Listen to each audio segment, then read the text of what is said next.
We've all had those books that have made us smile, that have made us cry, whether in tears of sorrow or tears of happiness, that have made us cringe inside, that have made us absolutely frustrated to the point where you just want to chuck the book across the room. Well, in 2017, I encountered one of these reads. Let's find out which book that exactly was.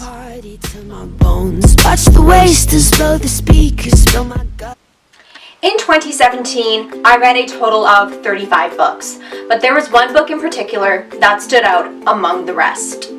Since you're probably sitting on the edge of your seat wanting to know which book it is It Ends With Us by Colleen Hoover. And it's actually a funny story because Colleen Hoover is known for her romance novels.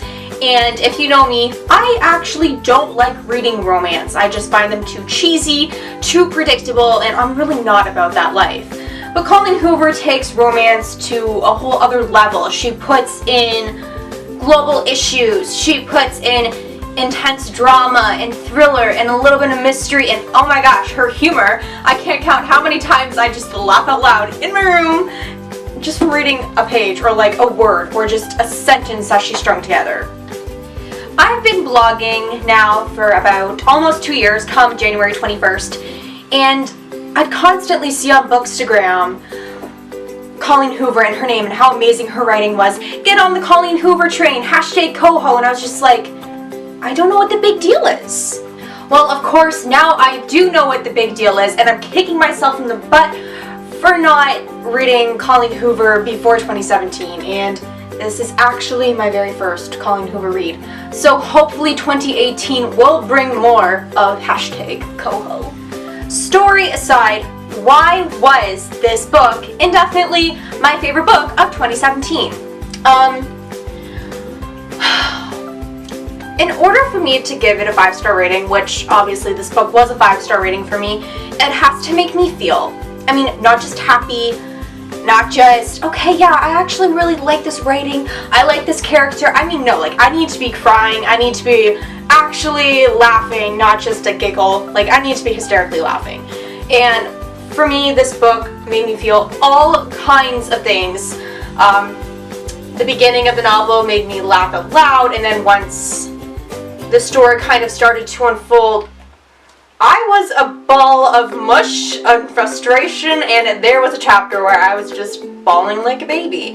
But I'm okay to admit this because that means Colleen Hoover has such talented writing that it makes the reader actually feel what the characters are feeling and what is happening in the story.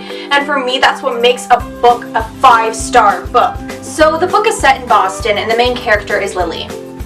She finds this man, falls in love, gets married, has a baby, and yes, that all sounds quite delightful. But then Colleen Hoover throws in a punch. Like, I mean, a punch to the gut. Where, like, even talking about it right now, it just recalls so many emotions from the book, but it's also because I can relate to what she threw in there. Colleen Hoover threw in the issue of domestic abuse and violence. So, the man that Lily ends up dating and marries domestically abuses her, and it takes her a while to get out of the situation, as it usually does for any person. But I don't know, it just really hit home for me because someone in my family had been affected by that. So obviously, maybe not everyone would relate to this book as well as me. Maybe it didn't hit you as hard in the heart, but the writing and just the way she wrote it and what the character was feeling, like, I felt what Lily was feeling, and I've never even been through it, so it was just so emotional. There's also nothing I love more than when an author writes as they would speak, because it actually makes reading easier, because that little voice in your head would read it how you would think it and speak it as well. Maybe that doesn't make sense to you, but even for me, when I write as I would speak. Through her writing, through her characters, through her plot, through her whole developmental growth of the novel in general, it leaves me breathless, it leaves me wordless, and everyone should read It Ends With Us by Colleen Hoover. thanks for listening. If you would like to follow my reading and writing journey even more, feel free to follow me on Instagram at biblio.virgo. Thanks for listening, guys. Have a great one.